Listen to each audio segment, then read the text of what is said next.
ताले लगा करके और ऊपर के शीर्ष नेतृत्व तक का हमने वो करा होगा। उनके घरों पे जाके 2-2, 3-3 घंटे बैठे होंगे।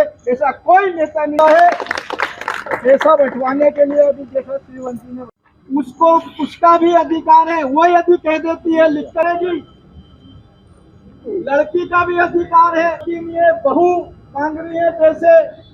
लड़की है तो बहू और लड़कियों का घर में झगड़ा है। भाभी ने पहले बोल दिया दे दूंगी। 5 नंबर है रहने आते हैं हमारी हम लोग ना भाई। तो बहुत सारी हमारे सामने चुनौतियों तो हम सब निपटाएंगे। वो सब कोर्ट के अंदर जाएगा।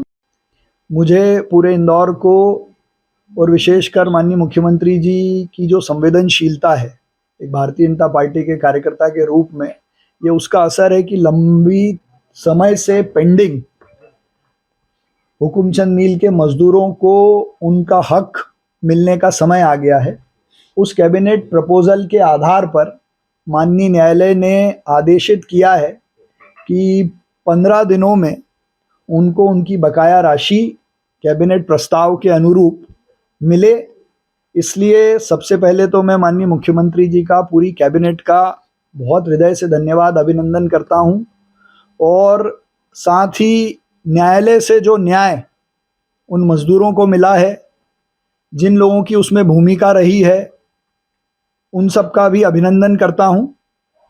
और खुशी इस बात की है कि इंदौर नगर निगम हाउसिंग बोर्ड मध्य प्रदेश सरकार के नेतृत्व में मजदूरों के लिए ये काम कर पाया। इसके पहले भी आप सब लोगों से मेरी जब भी बात होती थी तो मैं ये बात कहता था कि मजदूरों का उनका हक अगर हम दिला पाए तो ये इंदौर शहर के लिए बहुत बड़ी उपलब्धि होगी, एक मजदूरों की दृष्टि से।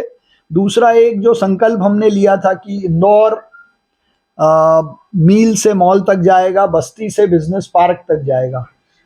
तो यदि मजदूरों को उनका हक मिलता है तो नगर निगम की ज़मीन पर नगर निगम हाउसिंग बोर्ड मिलकर जिस भी प्रस्ताव पर काम करेंगे वो भी एक नए डेवलपमेंट का, एक नए इंदौर की शुरुआत होगी।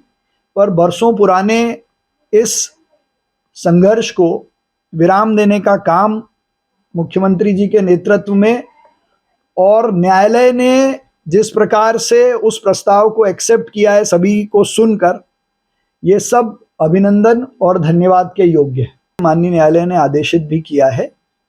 पर मुझे ऐसा लगता है व्यक्तिगत रूप से कि चुनाव आचार संहिता लागू है और एमआईसी और परिषद के प्रस्ताव के बिना ज़मीन हाउसिंग बोर्ड को देना और हाउसिंग बोर्ड के साथ जो एमओयू हुआ है उसका एमओयू का ड्राफ्ट एमआईसी और परिषद से अप्रूव करना, इसको लेकर भी माननीय न्यायालय ने कहा है कि ये सब भी जो आवश्यकताएं हैं उनको भी इसी समय में पूरा किया जाए।